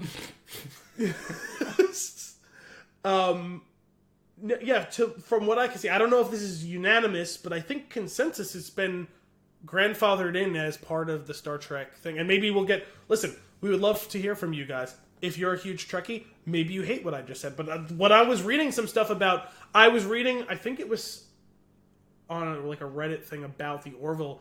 They were weighing whether that should be given the same treatment that Galaxy Quest was in. I went on a little mini rabbit hole and found out that apparently it's very well regarded by hardcore Trekkies. That's great.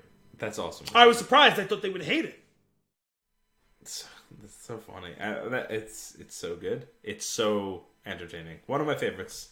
Absolutely. Yeah, you know what it is? It's so clever in when it picks and chooses when it decides whether it's going to play straight to convention or just utterly invert it. Because you have something like the idea of this conquering alien race that's one note, and they look alien, they act alien, they just hate and want to kill for killing's sake. Right? You see that in how many of these things? It's dime a dozen. And then you have something like Guy, who is tweaking the notion of the red shirt, right? And he's wearing a red shirt. He goes, I died. And he's doing in episode 78! Yes, and doing that whole thing, and instead he ends up not only surviving but thriving through the course of this whole thing. Those two examples show you when it chooses to lean into it, it leans in with full conviction, and when it chooses to flip the whole thing, it can totally do it, and it feels perfectly normal and natural. Absolutely, one of the a movie like this. One of the things that can also make it stand out is it has a tremendously high rewatchability score. Yes, I've seen this movie many times. This is one of those. If it was, I don't have TV anymore, but if you're flipping through channels and this is on, there's no way I'm turning past it. Oh, this is a classic Saturday morning Comedy Central movie. Yeah, oh my god, I remember back in the day it being on like a TBS Comedy Central, something like that. I think it was Comedy Central, maybe it was TBS. And every time it would come on, I would just be like, "Oh, it's that movie that I love." It's just so good. And I'm so glad that you appreciate it, because at the time nobody else appreciated it. Like my parents, I was young. My parents didn't get it. I don't think my sister really got it. Oh no, this is a Bielsi family staple. Oh, that's great. That's great. It's so funny. Oh my god, I adore this movie. Do you have anything else? My final note on this is: can you tell based on this previous conversation that I actually did not get an opportunity to watch this before we recorded this episode? I figured that you wouldn't, which is why I thought I'd try to bring as many scenes as possible, because they would spark your memory. That's what I need, is just that little spark, and then I can riff on it. Yeah, that's fair. Alright, that's all for this week's episode of Flix and a Six. We hope you enjoyed it. As always, if you have a movie for us to review or nuggets for us to discuss, you can send those requests to flixandasix@spintune.com or tweet us at thespintune with the hashtag FLI6. Tune in next week for more movie and beer goodness. Until then, I'm Anthony Costanzo. And I'm Al Bielsi. Never give up. Never surrender.